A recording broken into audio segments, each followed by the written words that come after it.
Seguimos, estamos en la tertulia de este lunes 15 de junio del año 2020. Estamos con Martín Bueno, Teresa Herrera, Agustín Iturralde y Santiago Soto. Vamos a otro tema de estos días en el terreno político, pero con énfasis económico. La ministra de Economía y Finanzas, Azucena Arbeleche, dijo que la regla fiscal prevista en el proyecto de ley de urgente consideración tendrá aplicación inmediata una vez que se apruebe el texto, por lo que será tomada en cuenta para elaborar el presupuesto quinquenal. El jueves, al comparecer en la Comisión Especial de la Cámara de Diputados, que está estudiando el texto, la iniciativa, el proyecto que ya pasó por el Senado, Arbeleche dijo que luego de que el Parlamento vote el proyecto de ley de urgente consideración, inmediatamente esto entrará en vigencia. Por lo tanto, en el análisis del proyecto de ley de presupuesto tendrá que darse la discusión teórica sobre el resultado estructural al que queremos llegar. Añadió que la regla fiscal nos va a decir cuál es el objetivo que queremos tener en materia de balance estructural, es decir, de resultado económico, fiscal, más allá del ciclo económico. Y eso es lo que vamos a tener como referencia cuando empecemos a elaborar esa norma. La ministra sostuvo, la regla fiscal es una señal para todo el sistema político y para toda la ciudadanía de entender que va a haber un marco que va a restringir el gasto. Es una forma de cuidar el dinero de todos los uruguayos, de evitar que se traten como ordinarios los ingresos extraordinarios y que el gasto siempre sea constante y no incremental como venía sucediendo hasta ahora. Agustín, ¿tú querías empezar con este tema? ¿Cómo no? Adelante. Creo que yo sugerí el tema porque me parece que es una de las grandes reformas pendientes en el Uruguay uno de los grandes fracasos de la economía política, de este vínculo entre la economía y la política de todos los partidos. Cuando uno mira cómo gastaron los partidos políticos uruguayos y ve que durante décadas la política fiscal tuvo un carácter procíclico. ¿Qué es procíclico? Cuando hay, gastamos como que no hay mañana, y cuando no hay, y ahí gastamos de más cuando había, no queda otra que ajustar. Y los gobiernos que les toca gobernar cuando no hay y están en crisis entran en unos procesos de ajuste, más recesión, que en realidad no son más que la consecuencia de lo que se hizo mal antes. ¿Qué es una regla fiscal? Una regla fiscal es limitar un poco la discrecionalidad de los gobernantes, atarle un poco las manos a los gobernantes de hasta dónde pueden gastar y un poco lo que describía la ministra, que cuando hay un ingreso excepcional, cuando hay un crecimiento económico excepcional que hace que haya ingresos que no son los normales, por un periodo de crecimiento particular o por lo que fuera, eso no implique un aumento del gasto que está muy por encima del el crecimiento potencial de la economía. Uruguay teóricamente tiene una regla fiscal que es el tope del endeudamiento. Hay un tope de lo que Uruguay puede endeudarse, pero ese tope se cambió sistemáticamente cada vez que el gobierno de turno necesitó aumentar el gasto público, aumentar el endeudamiento, mandó un artículo al Parlamento que aumentaba ese tope. Realmente creo que ahora en esta crisis uno ve cómo Uruguay llega a enfrentarla. Uruguay llega con muchas fortalezas en muchas cosas, que no estoy hablando particular del tema fiscal. Claramente el sistema de salud en Uruguay, la penetración tecnológica, tenemos muchas virtudes como país, la estabilidad política que no son el tema ahora. Pero claramente en el terreno fiscal llegamos con una debilidad enorme. Llegamos con 5 puntos de déficit, casi 70 puntos de deuda sobre producto, deuda bruta, y eso implica también las alternativas que están en la mesa. Uruguay tiene, ahora veía algunos colegas, destacar lo que hace Alemania en la crisis y cómo baja el IVA y aumenta el gasto. Alemania viene de 8 años consecutivos de superávit fiscales. Merkel fue un demonio durante años por la austeridad y le hicieron de todo, y claro, ahora tiene espalda para hacer un despliegue fiscal tremendo. Uruguay tiene Uruguay, no es que no hay opciones, siempre hay opciones en la vida, pero las opciones de Uruguay son muchísimo peores que las de otros países que llegaron con más espalda. Esta crisis creo que es un nuevo aprendizaje de este capítulo, que lo vimos en el 2000, cuando Valla arranca el gobierno, Sanguinetti le había dejado un peso fiscal enorme. Tabaré Vázquez en su segundo gobierno recibe Mujica también una herencia fiscal compleja que hace que el segundo gobierno de Tabaré se pasa entre microajustes y nunca logra encaminar bien las cuentas públicas. Y bueno, en esta oportunidad, como las crisis, como tantas veces se dice, son una oportunidad, que se quiere instaurar una regla fiscal en serio, que haya convencimiento político, se cree la institucionalidad, como lo prevé la ley de urgente consideración, que se cree un consejo fiscal que vela por el cumplimiento de la regla. Creo que es una muy buena cosa y, como decía el presidente del Banco Central en su momento, Mario Vergara, tenía una frase que a mí me gusta mucho que dice: la primera política social es la estabilidad macroeconómica. Creo que ese valor es realmente, y uno lo mira hoy en día, cuáles son los países que mejor la van a pasar, y bueno, los que tienen la inflación en orden y los que tienen espalda fiscal para bancar. Bueno, en realidad yo lo que quería decir, capaz que voy por otro lado, porque bueno, yo soy doctora en ciencias sociales, no soy economista, y por lo tanto tengo otro tipo de preocupaciones. Yo lo que veo es que nosotros vivimos en un mundo tan desigual, donde el 1% de la población mundial tiene el 82% de la riqueza. Y eso es en un mundo donde predomina que la disciplina fiscal es una cosa tremendamente importante. Entonces, me pregunto cuáles son las consecuencias reales para la vida de la gente de las disciplinas fiscales, cuando vivimos en un mundo con tanta concentración y tanta desigualdad. Entonces, yo creo que tendríamos que preguntarnos si esas recetas, sobre todo en este momento actual, con la pandemia, que no cabe ninguna duda que va a haber un mundo antes y después de la pandemia, si no tenemos que pensar en otras cosas por fuera de las disciplinas fiscales que signifiquen mejorar las condiciones de vida de las personas. Yo creo que hay países, qué sé yo, no sé, por supuesto, lejos de mí querer a Trump, pero digo, Estados Unidos en este momento no le está importando para nada qué pasa con el déficit. Y hay otros países del mundo a los cuales también lo que se les está importando es poder sacar adelante sus economías, que la gente tenga empleo, que la gente pueda comer, que la gente pueda trabajar, que las empresas funcionen, etcétera, etcétera, etcétera. Entonces, yo me pregunto, ¿la disciplina fiscal para qué? Mientras estás hablando, Teresa, Martín hace que no, con la cabeza no. Ah, no, bueno, pero digo, los datos estos que yo acabo de decir no los inventé yo, los dice el Banco Mundial. Martín, a ver, ¿qué pasa? No, yo voy a decir dos cositas bien cortas para dejar a Santiago, que en esto debe tener mucho que aportar.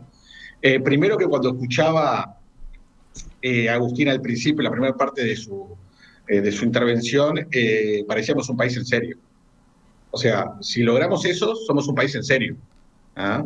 Yo la verdad que tengo mucha desconfianza o soy muy escéptico respecto a que la regla fiscal termine realmente funcionando en los hechos y no después termine modificándose continuamente en rendiciones de cuentas, etcétera, etcétera. Pero está claro que los países en serio trabajan así. Y los países en serio, no sé qué porcentaje tiene la riqueza. Lo que sí sé es que su población vive bien. Uno va por los países en serio y más allá de quién concentra o no la riqueza, el trabajador más humilde, el trabajador de más abajo, alimenta a su familia, tiene su espacio de ocio, tiene una vida saludable, digamos, y se puede desarrollar. Entonces, a mí me preocupa mucho eso. Lo de la concentración de la riqueza me importa bastante poco, sino me importa que todos accedan a todo lo necesario para poder desarrollarse adecuadamente. Y me quedo por ahí. Bueno, a propósito de lo que dijo Teresa, hay otras repercusiones. Por ejemplo, dice uno de nuestros oyentes, Daniel, avísenle a la tertuliana, a propósito de Trump y el déficit en este momento, avísenle que Estados Unidos tiene la máquina de imprimir dólares. ¿Cuánto cuenta esto? ¿Algún comentario de eso? Con el oyente, a ver si volvió el audio. A ver si, no sé si Teresa quiere decir algo de esto. No sé cuánto cuesta, o sea, por eso dije que capaz que lo de Trump no era un buen ejemplo, pero lo que sí digo es que a mí me parece que hay otras variables a tener en cuenta más allá de que hacer la cuenta, valga la redundancia, del déficit que tengo, si en realidad las condiciones de vida de las personas no son las adecuadas. Y Martín, discúlpame, pero esta relación de 1% versus 82% no resiste el menor análisis. Obviamente puede ser que en algún país esas cosas funcionen, pero en la gran mayoría de los países las desigualdades son escandalosas. Bueno, Agustín. Hay muchos análisis para hacer. No, a ver, yo coincido con Agustín en el diagnóstico, digamos, del largo plazo. O sea, Uruguay ha tenido en general problemas, digamos, en definitiva, que se han traducido en problemas macroeconómicos muy graves a lo largo de su historia, básicamente por una conducta muy procíclica, muy también atada a que tenemos ciclos quinquenales muy fuertes, donde el propio ciclo incluso de maduración de la inversión hace que se gaste mucho sobre el final de cada periodo y entonces cada gobierno siguiente ha empezado en general con un ajuste, digamos, que en algunos casos han sido ajustes fiscales realmente muy importantes. Yo discrepo, digo, eso es lo que nosotros llegamos a este año muy distinto a cómo llegó las finanzas públicas del Uruguay, por ejemplo, a la crisis del 2002, o obviamente a la crisis del 82, o cuando en el propio 98, cuando empezaron los problemas. Uruguay llega muy distinto, primero porque, es cierto, Uruguay llega puntualmente en el déficit, con un déficit elevado, y tiene el efecto de los cincuentones, que se agrega efectos contables, pero la plata de cincuentones entra y sale por un lado en el corto plazo, o sea, es déficit que de alguna manera se autocubre. La explicación técnica es bien compleja, entonces no me quiero meter, pero en realidad cuando uno va achicando en definitiva a lo que es relevante, ¿por qué la deuda pública de Uruguay no aumenta a un ritmo de 5 puntos del producto por año? Porque entre otras cosas el déficit de los cincuentones no es tal, no es tal en el corto plazo, el déficit que tiene que ver también con el parafiscal que venía siendo elevado, que tenía que ver justamente con la política monetaria y cambiaria que se venía realizando, venía relativamente alto, pero no me quiero distraer en los detalles técnicos, sino en el mensaje.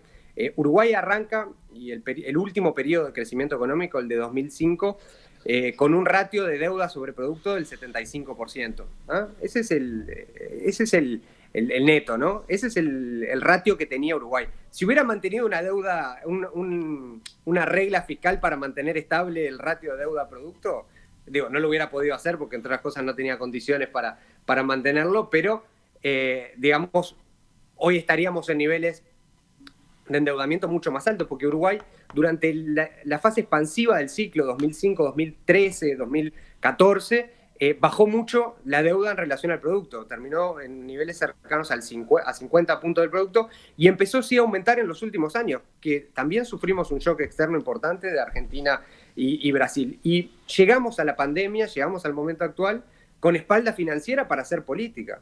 Yo creo que en definitiva el gobierno primero no tenía que recurrir a ninguna emisión de deuda, que digo, lo podía hacer también por buenas condiciones que hubiera, pero estaba cubierto, podía realizar una expansión fiscal. En definitiva vamos a terminar con un déficit mayor este año porque Uruguay puede hacer una política más expansiva todavía en este contexto, y eso son de las condiciones previas que se tenía. Y la regla fiscal, y con esto cierro porque no quiero monopolizar la palabra, la regla fiscal en sí a mí no me parece un concepto, un mal concepto, de hecho me parece un concepto que puede ser útil. De hecho Uruguay tenía una que era el tope de deuda, esta es todavía más débil que la del tope de deuda, porque la del tope de deuda necesitabas la mayoría parlamentaria para cambiarla. Esta es una ley, es una meta indicativa de cumplimiento flexible o no reputacional, que veremos cómo se hace, y en este contexto realmente, más allá de eso, la aplicación inmediata de la regla, todos los países que tienen regla fiscal, y acá corregime Agustín si me equivoco, no existe ningún país con regla fiscal que no haya activado la cláusula para escaparse de ella en 2020. Yo creo que ninguno. Todos los países del mundo que tenían reglas fiscales las están violando y están discutiendo cuánto, digamos, la rompen la regla. Bueno, hay mucha literatura en la Unión Europea que viene teniendo una regla que casi nunca se cumplió, digamos, sobre todo la original, la que estaba en el Tratado de Maastricht, pero en definitiva, creo que en sí no es un problema, en sí puede ser algo bueno. Lo que tiene que discutir el gobierno no es cuál es la regla fiscal que va a aplicar ahora, sino cuál va a ser la política para que los efectos que está teniendo en 2020 el COVID no nos queden durante muchos años y nos duren, en definitiva, nos metan en una recesión más larga que la que nos permita salir del lugar en el que nos puso la pandemia. Agustín, ahora que volvemos contigo, ¿cómo viste los argumentos de los otros tertulianos? Quiero hacer un par de comentarios de esto que dijo Santiago, que estoy mayormente de acuerdo, y después de mi amiga Teresa, que no estoy casi nada de acuerdo en lo que dijo. Creo que comparto la mayoría de las cosas que dice Santiago. Algún detalle, el crecimiento en este país, empezamos a crecer en el 2003. No fue en el 2005, los ciclos económicos no coinciden tanto con los ciclos políticos, por más de que a veces el relato los quiere hacer coincidir, están un poquito descalzados. Tú decís que la economía empezó a crecer después del golpazo de la crisis de 2002, que a partir de ahí trimestre de 2003, se inició la recuperación. Uruguay empieza a crecer a tasas muy importantes y crece todo el 2004 a tasas muy importantes y sigue en el 2005, 6, 7, hasta el 13, el 14, como muy bien indicaba Santiago. Simplemente una acotación que me parece que vale la pena no dejarla pasar. Y después, de acuerdo, las reglas fiscales bien diseñadas, no es que se rompa la regla fiscal, es que la regla fiscal prevé la cláusula de escape. La regla fiscal no es no gastar nunca, no es eso la regla fiscal. La regla fiscal es cuando es Alemania lo que está haciendo, se enmarca, no es que rompe las reglas fiscales, es que hay reglas fiscales que tienen que tener la flexibilidad suficiente para cuando se complican las cosas, poder aumentar el gasto, poder desplegar la capacidad del Estado, poder aumentar las transferencias, las políticas sociales, el apoyo a los subsidios por desempleo. Eso es parte de una regla fiscal. Pero no está divorciado de la disciplina fiscal, todo lo contrario. Y ahora me engancho un poquito con lo que decía Teresa. Hay países que eligen estados más grandes y estados más chicos. Y uno puede tener como modelo Suiza, que es un país rico, un estado más chico, o Suecia, o Noruega, o Dinamarca, que tienen estados más grandes. Ahora, todos esos países son muy prolijos con sus cuentas públicas. Noruega no tiene déficits fiscales permanentes y sostenidos. Déficits fiscales permanentes y sostenidos tiene Argentina y Venezuela. No tiene ni Noruega, ni Suecia, ni Dinamarca, que son países con estados de bienestar muy grandes y muy potentes. Los países... La comparación con Estados Unidos es muy particular. Estados Unidos es uno de los países ricos con mayor desigualdad. Europa, que se caracterizó por la disciplina fiscal que impuso Merkel, la Troika, todo lo que dijeron, tiene niveles de desigualdad mucho más acotados que Estados Unidos. Pero los modelos para Uruguay tienen que ser algo más parecido a Nueva Zelanda, algo más parecido a quizás algunos países chicos europeos. Estados Unidos creo que nos queda muy lejos y realmente creo que ese discurso un poco que da en el sentido común de decir, no, bueno, mucha disciplina fiscal, pero al final la vida de la gente, hay que ayudar a la gente, es medio peligroso porque plantea una dualidad que no existe. La gente vive mucho mejor, los niveles de pobreza son menores, donde hay disciplina fiscal, que cuando no hay disciplina fiscal, el ajuste lo hace el mercado. Teresa. ¿Qué pasa cuando hay disciplina fiscal? El ajuste lo hace como lo está haciendo en Argentina por enésima vez el mercado, vía inflación, vía desempleo, vía aumento de la pobreza. Ese es el ajuste sin disciplina fiscal. Mientras el ajuste habla con Agustín, disciplina fiscal es el gobierno decidiendo dónde recorta y dónde pone orden. Mientras habla Agustín, relato, Martín asiente, Martín parece que comparte, pero Teresa quiere contestar. A ver, le doy la palabra. Vamos por una alusión. Cerca. No, en realidad yo quiero contestar porque a mí me parece que yo no puse una contraposición. O sea, no dije, así hay disciplina fiscal. Lo que estoy diciendo es que no me parece que el norte de una economía tenga que ser la disciplina fiscal, sobre todo en situaciones críticas como esta que estamos viviendo actualmente en el mundo. Me encantó todas las explicaciones que dio Martín, me parecieron buenísimas, aprendí mucho. Perdón, Agustín, aprendí mucho, y realmente, me parece muy bien. Yo al principio dije, no soy economista, pero me parece que lo que sí tenemos que tener claro es que en situaciones como las actuales no se puede tener rigideces. No quiere decir que yo quiero el modelo de Argentina, por favor. Lo que quiere decir es que me parece que hay que equilibrar justamente, no digo que tenga que ser una contraposición, yo no digo que hay que gastar alegremente y olvidarse de las cuentas públicas. Lo que digo es que hay que saber qué se pone en primer lugar y qué se pone en segundo lugar en términos de la política pública general. A eso me refería. Sí, yo aprovecho, Emiliano, si puedo. Un apuntecito breve. Un apunte bien cortito nada más. No, en relación a esto, de a qué va destinado el gasto, ¿no? O sea, yo hacía la referencia a 2005 porque fue cuando arranca el ciclo con el Frente Amplio, pero hago dos apuntes más de datos, ¿no? Además de que la deuda, en términos de la deuda neta, era 75%, ahora estamos en niveles de 50 y pico, propios datos del Ministerio de Economía. El 20% del gasto público, escuchen bien, 1 de cada 5 pesos de los que gastaba el Estado en el año 2005 eran intereses de la deuda. Hoy es menos de 1 de 10, ahora debe estar subiendo un poquito.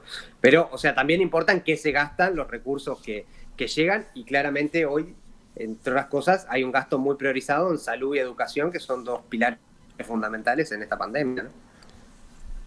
¿Algo más? ¿Alguna mano levantada más? Agustín está diciendo algo. Lo espero. A ver, ahora sí. Ahora sí, perdón. Comparte una cosa que dijo Santiago El Pasar, que no la mencioné, pero es verdad que las reglas fiscales, lo que podemos diseñar cualquier institucionalidad. Ahora, si no hay voluntad política, no hay ley ni que esté en la ley, ni que lo pueda hacer el Ministerio de Economía. La diferencia, ¿por qué fracasó la regla fiscal del tope de endeudamiento? Creo fue porque no había un convencimiento político que era importante. Y porque es eso. La diferencia va a ser realmente el convencimiento político, la voluntad política y generar instituciones que vigilen y hagan de contraparte para el cumplimiento. Martín, a ver, el telegramita de Martín y uno de Santiago, que también está pidiendo la palabra, a ver. No, me parece que si juntamos a Agustín y a Santiago, están de acuerdo. O sea, creo que básicamente en esto están de acuerdo y a ver, esto no hay muchas recetas. Está claro que ya el mundo lo solucionó y los que no lo solucionaron les está yendo muy, muy mal. Desmentilo, Santiago. No, a ver, en el punto que seguramente tenemos una discrepancia sobre la gestión fiscal de los últimos años. Yo creo que en los últimos años, con el enlentecimiento de Argentina y Brasil y con la espalda que tenía Uruguay, yo no creo que fracasó el tope de endeudamiento como política, sino que se elevó y en definitiva se aceptó, se toleró, digamos, con los shocks externos que vivimos en los últimos años, que no fueron menores, insisto, se toleró niveles de endeudamiento mayor, que insisto, llegando a niveles mucho más bajos de los que teníamos en 2005, que era una carga además en términos de deuda insoportable, en términos de en qué tenías que gastar los recursos absolutamente insoportable, digamos. O sea, dedicarte a pagarle al banco el 20% de tus ingresos es complicado, ¿no? Y bueno, además de eso, tener una deuda bastante difícil de pagar era más complicado. En 2016, 17, 18, 19 incluso, con tasa de crecimiento mucho más modesta, cerca del 1%, en definitiva una opción por tolerar un déficit fiscal un poco más alto y que en definitiva se traducía en una deuda un poco más alta, que insisto, el aumento de la deuda no era el mismo que el aumento del déficit, porque entre otras cosas teníamos tiempo para procesar un ajuste distinto, porque el efecto de los cincuentones y el efecto del déficit parafiscal era distinto, que además quiero decir que en la regla fiscal esta no están contados, porque dejaron afuera a las empresas públicas y dejaron afuera al Banco Central. Sacás el Banco Central, sacás las empresas públicas y ajustás por ciclo 2018-19, o sea, por lo bajo que era el del siglo con los shocks externos que vivimos, y probablemente hubiéramos cumplido también si teníamos esta misma regla fiscal permitiendo en definitiva que aumente el déficit fiscal como efectivamente hicimos. Agustín, que sonríe. 10 segundos nada más porque el tiempo se fue para este tema. Tengo un pseudo acuerdo con Santiago. Es verdad, creo que estos últimos 5 años no fueron el gran problema de la política fiscal, porque estos últimos 5 años de Tabaré II, ya la economía ya no crecía, era mucho más complicado. El pecado estuvo en el gobierno de Mujica, si hay que poner en un lado. El pecado estuvo en el final del gobierno de Mujica, donde la economía crecía a 4,5% promedio y se seguía aumentando el gasto discrecionalmente, cuando recién se empezaba a ver el efecto de las jubilaciones. Tabaré II empezó a lidiar con el mismo problema que ahora estamos lidiando de forma más aguda, para ponerlo de alguna forma. La discusión continúa durante la pausa, pese a que las tertulias son virtuales, igual esa conversación existe. Y nosotros estamos grabando todo. No estamos, lamentablemente no.